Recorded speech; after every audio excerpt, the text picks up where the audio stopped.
Escuchas En Buena Onda por Luz Radio 102.9.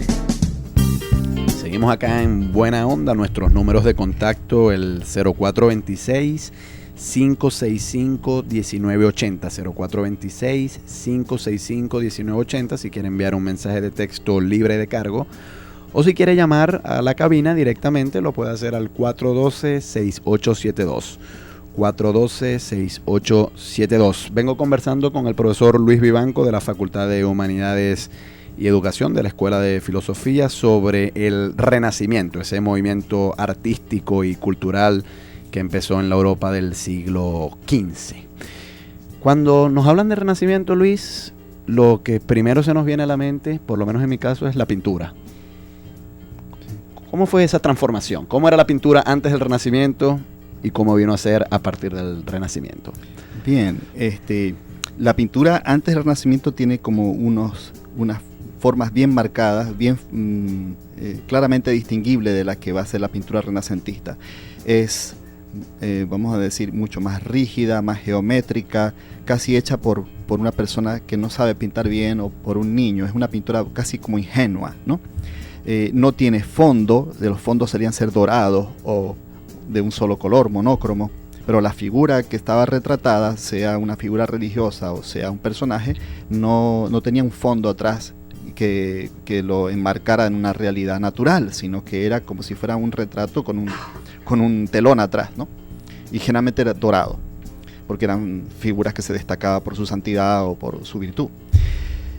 Otra cosa es que no había perspectiva. La perspectiva viene siendo descubierta en el siglo XIV, 13-14, y es por un aporte de un matemático y físico árabe llamado Ibn al-Haytham al-Hassen, que descubrió que, por ejemplo, en un vaso de vidrio, una cuchara, cuando uno la pone allí, que está con agua, ese vaso, una cosa es la imagen que ve en el agua y otra la que ve fuera, y como si estuviera partida, y empezó a estudiar eso y se dio cuenta de que existía un principio de perspectiva que nos hace ver las cosas más pequeñas cuando lejos y más grandes cuando cerca, que todos sabemos eso que existe, pero cómo transmitirlo a la pintura, y descubrió unas cuadrículas para hacerlo, y eso los europeos lo copiaron y empezaron a hacerlo en Italia.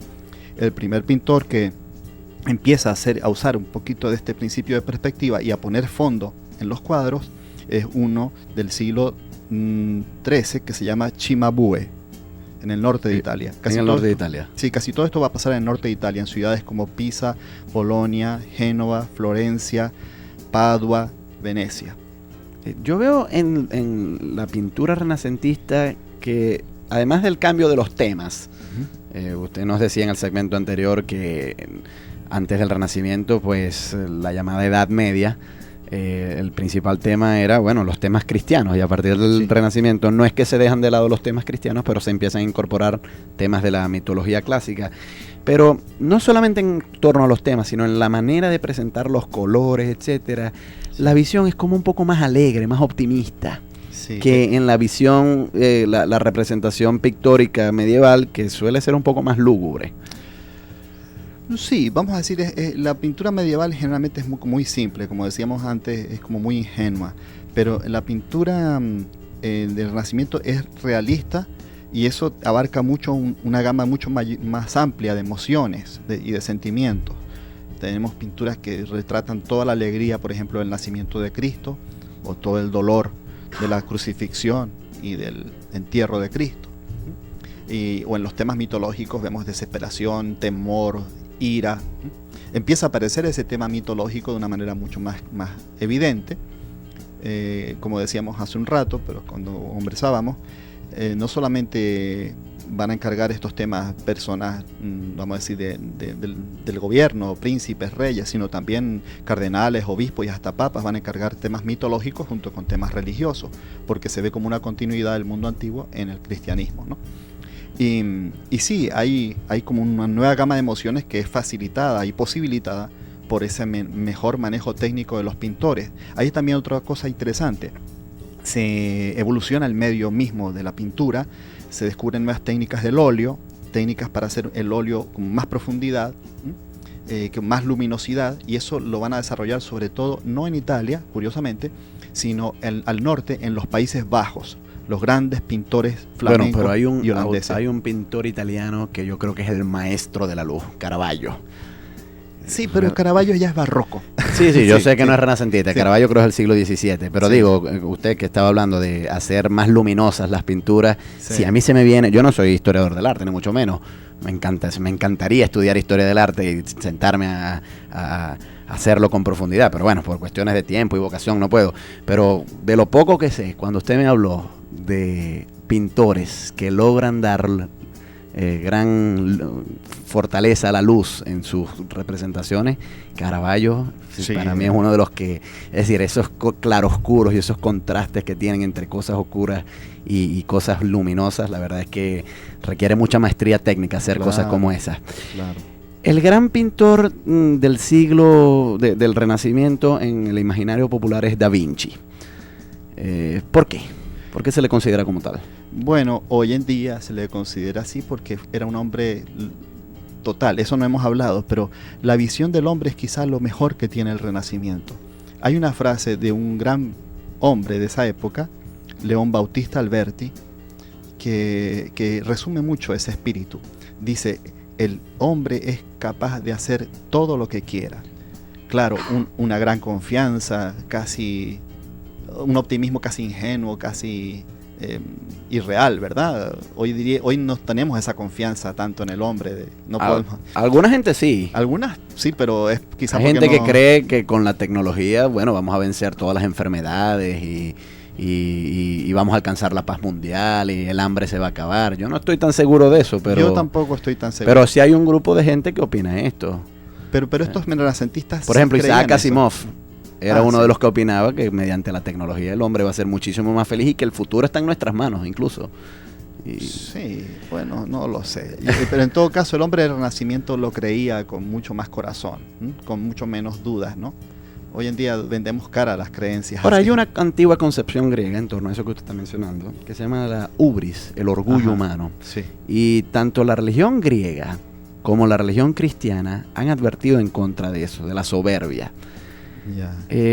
¿Cómo lo veían los renacentistas? Es decir, nadie se les atrevía a decirles, miren, hay ciertas cosas que el ser humano no debe explorar y que los designios de Dios son los designios de Dios y que la arrogancia humana no debería jugar a ser dioses y que hay ciertas cosas con las cuales nos tenemos que conformar. No, yo creo que hasta donde yo sé no había ese problema allí porque no estaban yendo a unos límites, ¿no? No tenían posibilidades de ir a tantos límites, pero sí estaban viendo hasta dónde podían dar todo lo de la mente del hombre en construir mejor, por ejemplo, y la arquitectura del Renacimiento es, bueno, una cosa... Bueno, Da Vinci quiso volar, por ejemplo. También eso. Todo lo que se pudiera hacer, que estuviera en manos del hombre, se podía intentar, y lo intentaron, ¿no? En muchos aspectos. Bueno, descubrir nuevos mundos, y viajar a nuevas tierras, conquistar nuevas personas, etcétera, clasificar la naturaleza, todo ese ideal científico inclusive, ¿no? No había nada allí, vamos a decir, prohibido, no estaban llevando, como quien dice, jugando a ser dioses, estaban jugando a ser hombres plenos, total. Claro, bueno, esa idea de jugar a ser dioses es mucho más reciente, quizás. Exacto, sí. Mary Shelley de Frankenstein es quizás la primera en plantear las consecuencias posiblemente destructivas que podría llevar esta idea Sí. de jugar a ser dioses. Ahora, en este vuelco hacia el humanismo que usted nos está hablando, Ajá, es decir, sí. la concentración en las prioridades en el hombre y asegurar un buen futuro para el hombre, pareciera que en comparación con la Edad Media, pues ya el tema de Dios ya no preocupa tanto. O sea, la mayor preocupación es, bueno, por el destino del hombre. Pero, ¿queda espacio para Dios en el Renacimiento?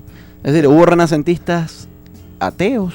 ¿O eso pienso quizás que- demasiado, es una cosa ya demasiado lejana y que vendría mucho después? No, yo creo que hubo algunos pensadores que eran bastante ateos, pero no lo decían mucho, o manejaban un Dios de una manera muy folclórica, ¿no? Pero de hecho los fueron perseguidos, inclusive por creer, como decía la Inquisición, por creer en Dios de manera filosófica, ¿no? Y más adelante eso va a ser más común en el siglo XVII con Spinoza, por ejemplo, que lo persiguieron por eso, por creer en Dios filosófico. Que un Dios filosófico en realidad no es el verdadero Dios como para los cristianos. Pero en el caso de la religión, la Edad Media es como bastante teocéntrica, pero de una manera natural. Es decir, la gente no vivía pensando que Dios era el centro de todo. Dios era el centro de todo y nadie lo pensaba. lo tenían como una cosa que nadie la piensa, como caminamos sin pensar que estamos andando O sea, sobre se asumía automáticamente, pues. Sí, o sea, cuando uno camina no piensa que va sobre zapatos, porque lo asume ya. Claro. ¿No? Entonces, para ellos Dios estaba en el centro. En el Renacimiento no es que Dios va a desaparecer del escenario, pero va a ir a un lado. Y eso es lo que le molesta a mucha gente religiosa, inclusive le molestaba a algunos ya en esa época, que Dios era desplazado del centro. Bueno, yo diría que el Renacimiento ciertamente no dio pie al ateísmo, pero sí le abrió el camino para que unos 2 o 3 siglos más tarde, en la Ilustración, sí hubiese gente como Diderot quizás y otros ilustrados que sí dijeron Dios no existe y lo asumieron ya con mucho más compromiso. Sí. Vamos a ir a escuchar un tema musical, profesor Vivanco, pero quisiéramos que al regreso siguiéramos conversando sobre las implicaciones artísticas que ha tenido el Renacimiento. Conversamos con el profesor Luis Vivanco de la Facultad de Humanidades y Educación de la Escuela de Filosofía. Nuestro tema que nos ocupa hoy, el Renacimiento. Nuestros números de contacto, el 0426-565-1980, 0426-565-1980, para enviar un mensaje de texto. Bueno, y la mayor parte de los artistas renacentistas eran italianos, y como no podría ser de otra manera, vamos a escuchar temas italianos hoy, que nos ha preparado nuestra queridísima amiga Norelba Torres. Vamos a escuchar de una mujer que a mí me parece encantadora, de Laura Pausini, el tema... el tema Y mi banda toca el rock. Estamos acá de vuelta en Buena Onda y hoy me acompaña el profesor Luis Vivanco de la Facultad de Humanidades y Educación de la Escuela de Filosofía. Nuestros números de contacto, el 0426-565-1980. Hoy conversamos sobre el Renacimiento y ahí acabamos de escuchar de Laura Pausini el tema Y mi banda toca el rock, porque hoy nuestros espacios musicales están dedicados a Italia, precisamente porque fue en Italia donde surgió el Renacimiento propiamente. Ahora, usted me decía cuando estábamos escuchando el tema musical que Italia no fue el único país donde apareció la nueva ola renacentista, sino que otros países de Europa también hicieron significativos aportes al Renacimiento. Coméntenos sobre eso. Exacto. Hubo varios otros países donde se dieron oleadas de Renacimiento y de una manera muy particular según cada país, ¿no? Lo vamos a encontrar ese Renacimiento también en España, en Francia. ¿En España? En España sí, sobre todo... Siempre he tenido la idea de que España nunca estuvo a la vanguardia de Europa en nada. Se han escrito libros sobre el Renacimiento español. Y hubo una época en que sí, España estaba en el siglo XVI, en el siglo de oro. Bueno, sí, el siglo de oro, Cervantes y tal. Pero quitando eso, siempre ha sido como el país de los más atrasaditos de Europa. De hecho... Es la idea que popularmente se tiene. El país donde, vamos a decir, también hay un Renacimiento, pero más modesto que en España o en Francia, es en Alemania. Y a mí yo quisiera destacar, claro, el de España es importante y el de Francia también, pero el de Alemania me parece interesante que cambian en la Edad Media, o a fines de la Edad Media al menos, en la Baja Edad Media, siglos XIII, XIV, XV, cambian lo que los marxistas llaman los modos de las relaciones técnicas de producción en Alemania. Eso significa simplemente que la gente empieza a producir, empieza a encontrar mejores vetas de hierro y empieza a producir mejor hierro, un hierro más flexible. El hierro se conocía en Europa desde la antigüedad, desde el primer milenio antes de Cristo. Pero no era lo mismo el hierro que se producía en 1000 antes de Cristo o en la época de Cristo al hierro que se va a producir en la Edad Media. Lo hacen de mejor manera, con mejores aleaciones, más flexible, y van a producir mejores arados, mejores armas, mejores implementos de toda clase, y eso va a traer un desarrollo en Alemania de una zona, un desarrollo minero y de la herrería y de la metalurgia, ¿no? Que hasta el día de hoy existe, ¿no? Y eso va a hacer que Alemania empiece a despercudirse de ser un país, ese sí era uno de los países más atrasados de Europa, la cuna de la barbarie, como decían, ¿no? Pero ahí van a ser... Qué diferente es hoy, que está a la cabeza. Está a la cabeza. Y si hay alguna esperanza de rescatar financieramente a Grecia y a todos estos países que están pasando tremendas crisis, es precisamente el respaldo de la economía alemana. Sí, exacto. Ellos decían que se iban a tardar mucho en recuperar la absorción de la Alemania oriental y lo hicieron en 6 años, una cosa así, impresionante. Bueno, pero en esa época Alemania estaba bastante a la saga del resto de Europa, ¿no? Y Y es ahí donde van a nacer varias cosas interesantes, al menos en el siglo XVI. Una es la reforma protestante que nace con Lutero, y Lutero revitaliza todo el concepto también del trabajo. Pues eso de que hablaba Max Weber, también un filósofo la ética protestante social, y el espíritu del capitalismo. Sí, esa ética protestante se empieza a dar allí. Yo quería citar aquí una cosa que dice Lutero, que es muy interesante. Claro, Lutero y Calvino, los dos grandes reformadores, allí donde los católicos solían ver el trabajo como un castigo, y de hecho recurren al Génesis con aquel famoso versículo que dice: con el sudor de tu frente labrarás la tierra, porque como transgrediste la ley que puso Dios, ahora vas a trabajar. Sí. Los protestantes no lo veían así propiamente. Se veía en la Edad Media mucho el trabajo como la maldición de Adán, y la gente trabajaba, digamos, sin pensar que eso podía ser bueno o alegre. Pero fíjese lo que dice ya en el siglo XVI, en pleno Renacimiento. Lutero dice: un zapatero, un herrero, un campesino tienen el trabajo y oficio de su ocupación, y todos mediante su propio trabajo u oficio deben servir y ayudar a los demás, a fin de que de esta suerte se hagan muchos trabajos que redunden en beneficio espiritual y corporal de la comunidad, exactamente como los miembros del cuerpo se sirven uno al otro. Es decir, hay toda una visión nueva de la actividad del trabajo, y eso va a traer también toda una visión nueva de la actividad económica.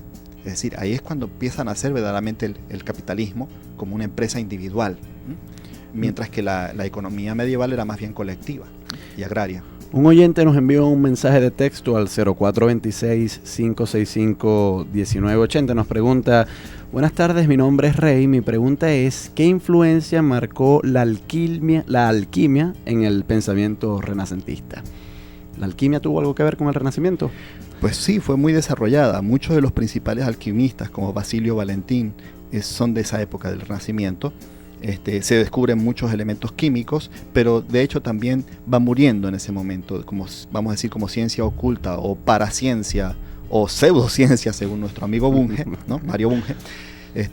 La alquimia empieza a quedar atrás porque ¿qué pasa con la alquimia? Los objetivos de ella y las intenciones no se podían a veces cumplir, no se podían alcanzar, pero había otras intenciones y otros objetivos que sí eran más alcanzables en el plano de una nueva ciencia, y es lo que van a hacer, van a empezar a hacer la ciencia química. Es decir, la alquimia contribuyó a que pudiera nacer la química moderna, y eso se empieza a lograr sobre todo en el Renacimiento, con nuevas medidas, con nuevas formas de operar todo esto, de la producción de metales, de la producción de elementos químicos y las nuevas mezclas, pues, ¿no?, que van haciendo.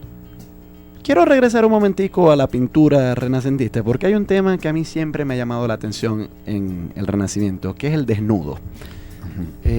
Empiezan a aparecer los desnudos en las grandes pinturas renacentistas. Miguel Ángel, por ejemplo, inunda la Capella Sistina con desnudos, al punto de que al Papa de aquella época no le agradaba, o por lo menos no sé si al Papa, pero a uno de los cardenales no le agradaba. Y claro, la visión tradicional del cristianismo respecto al cuerpo es, bueno, que hay que tener cautela con ello, ¿no? Que, bueno, sí, ciertamente hay que reproducirse, pero bueno, sin hacer un uso excesivo de ello, y que no es algo que continuamente se tenga que estar exhibiendo, y que de hecho la pintura medieval, ahí el desnudo es impensable. Bueno, me imagino que habrá alguno que otro, pero no es la regla general. Ahora, la incorporación del desnudo al Renacimiento debió haber significado una gran transformación. ¿Cómo lo vieron ellos? No, es más bien como la muestra, ya empieza a nacer la idea de que la maestría en el arte está en plasmar la figura humana, más que plasmar animales o cosas como una casa o un puente o una montaña. No, la figura humana, la mano, el rostro, el cuerpo humano en sí empieza a tomar toda esa dimensión de mostrario de la belleza, mostrario del imaginario de lo que puede ser una naturaleza hermosa. Y además eso no va a chocar con la parte religiosa. El cuerpo mismo de Cristo va a ser mostrado de una manera, incluso dentro de sus dolores, de una manera hermosa. Creo que lo más impactante al respecto sucede en España, ya casi en el barroco, y podría decirse que es más barroco que renacentista, con el Greco, con esa famosa figura del Cristo levantado, que es Cristo caminando con la mano levantada, completamente desnudo. Es decir, sin ese mandil que lleva a veces en la cintura, no, completamente desnudo. Y eso en esa época se exhibía en Toledo, en una iglesia de monjas, etcétera, y nadie lo veía como una cosa pornográfica ni nada de eso, sino que había tanto respeto por eso, por la figura del ser humano en esa dimensión, que se veía la parte de la belleza también, ¿no? Y el ser humano. Claro, y esto también se manifiesta en la escultura. Sí, La gran obra, la obra cumbre de la escultura en el Renacimiento, me atrevo a decir yo, es el David de Miguel Ángel. Y claro, la manera en que se representa el ideal de belleza masculina ahí, pues es la cumbre de todos los ideales estéticos del Renacimiento. Sí, que también me parece que es interesante rescatar eso, que es una representación bien imparcial, porque es la belleza masculina y femenina, y es la belleza también del niño y del anciano y del adulto. Ya en el siglo XVIII y XIX y el XX vamos a ver que eso va siendo más privilegiado hacia la belleza juvenil y hacia la belleza femenina. Es decir, hoy sería raro un hombre estar admirando un desnudo masculino, pues, o un desnudo de un viejo. Bueno, ¿no? habrá homosexuales. Sí, claro, eso no sí. Vamos a negar que siempre han existido. No vaya usted a cometer el error del presidente de Irán, Mahmoud Ahmadinejad, que una vez dijo que en Irán no había homosexuales, por favor. No. Los ha habido toda la vida y en todos los lugares. Sí, eso es verdad, Pero hoy en día es sospechosa una belleza, digamos, de alguien que ve un niño desnudo como un querubín, que en el Renacimiento es una figura muy común, lo del querubín y el serafines, sí. Estos niños así desnuditos y gorditos, y una conmoverse ante esa belleza hoy dirían que es un pedófilo o algo así, claro, ¿no? y, o sea, una cuestión muy delicada. ¿Sí? Bueno, vamos a hacer una pausa musical, profesor Vivanco, pero cuando regresemos seguimos conversando sobre el Renacimiento. Nuestros números de contacto, el 0426-565-1980, si quiere enviar un mensaje de texto libre de cargo. Y hoy, puesto que hablamos del Renacimiento, pues musicalmente le hemos dedicado este espacio a Italia, la bella Italia. Entonces vamos a escuchar de la agrupación Neri Percaso el tema Viva la Mama y ya regresamos.